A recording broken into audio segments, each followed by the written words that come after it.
Welcome to our YouTube channel. Today, in this video, you will listen to different stories consisting of 2 parts and you will answer the questions. Listen carefully. And then, answer the questions. In the UK, people celebrate Pancake Day. This festival takes place in February, on Shrove Tuesday. This is the day before Lent. Lent is an important time in the Christian calendar. It lasts 47 days. During Lent, people traditionally stop eating delicious food, like cakes and chocolate. So on Shrove Tuesday, they must eat up all the nice food in their cupboards. So they make pancakes, and they often eat them with lemon and sugar. Many British towns hold pancake races on Shrove Tuesday.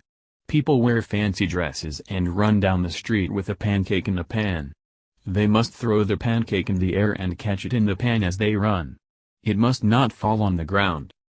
The tradition of pancake races started in Olney, Buckinghamshire. According to a story, a housewife made pancakes on Easter Sunday in 1445. Then she heard the church bells. She was worried because she was late for church, so she ran to church with her pan and pancake in her hand. Now, Olney's pancake race is famous. All the competitors are housewives. They must toss the pancake 3 times as they run to the church.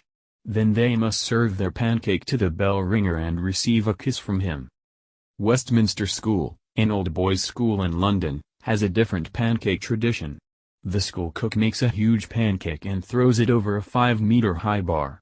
The school boys run to take a piece of the pancake.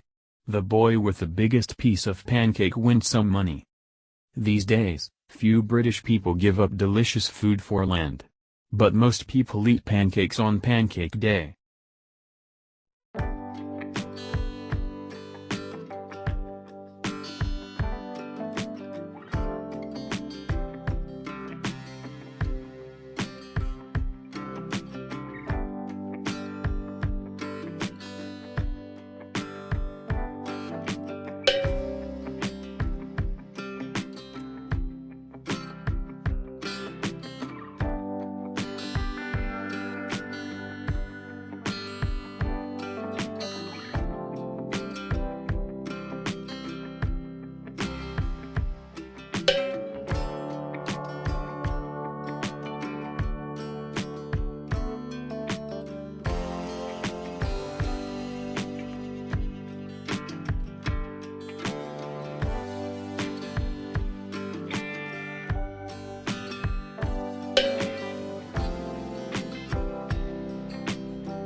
In the UK, people celebrate Pancake Day. This festival takes place in February, on Shrove Tuesday. This is the day before Lent.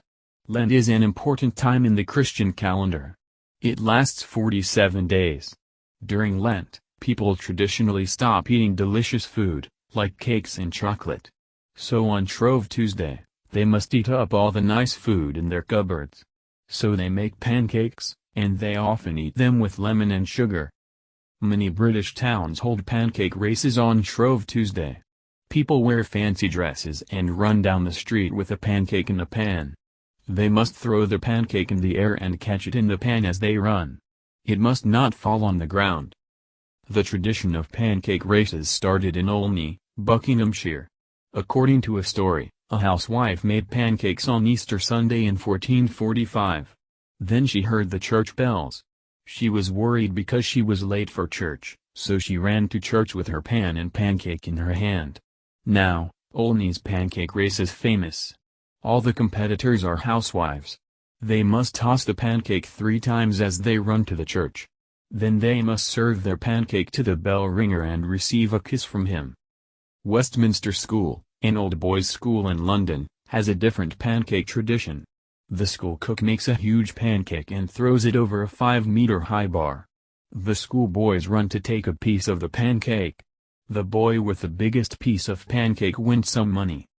These days, few British people give up delicious food for land. But most people eat pancakes on Pancake Day.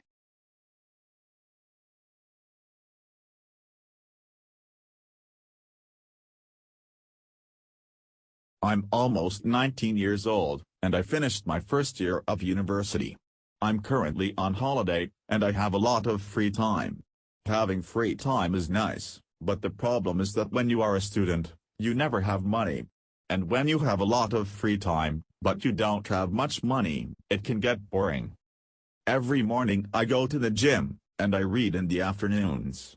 But I still have a lot of free time. Going to the gym takes me about 2 hours, including the road time and the post-gym shower. And I usually read for 1 hour. Another activity that I do is watch documentaries. I study history, and I love historical documentaries. I learn a lot from them. I watch documentaries for 1.5 hours 4 or 5 times a week. But those activities are a small part of my day. When I'm not at the gym or reading, I get bored, and I often play video games for hours. I enjoy playing video games, but I don't think it's a productive activity. When I play for a long time, I feel bad. I'd like to find more productive activities to do, but it isn't easy. I live in a small town, and there aren't many things to do. Do you have any suggestions? What do you do with your free time?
I'm almost 19 years old, and I finished my first year of university. I'm currently on holiday, and I have a lot of free time. Having free time is nice, but the problem is that when you are a student, you never have money. And when you have a lot of free time, but you don't have much money, it can get boring. Every morning I go to the gym, and I read in the afternoons. But I still have a lot of free time. Going to the gym takes me about 2 hours, including the road time and the post-gym shower. And I usually read for 1 hour. Another activity that I do is watch documentaries. I study history, and I love historical documentaries. I learn a lot from them. I watch documentaries for 1.5 hours 4 or 5 times a week. But those activities are a small part of my day. When I'm not at the gym or reading, I get bored, and I often play video games for hours.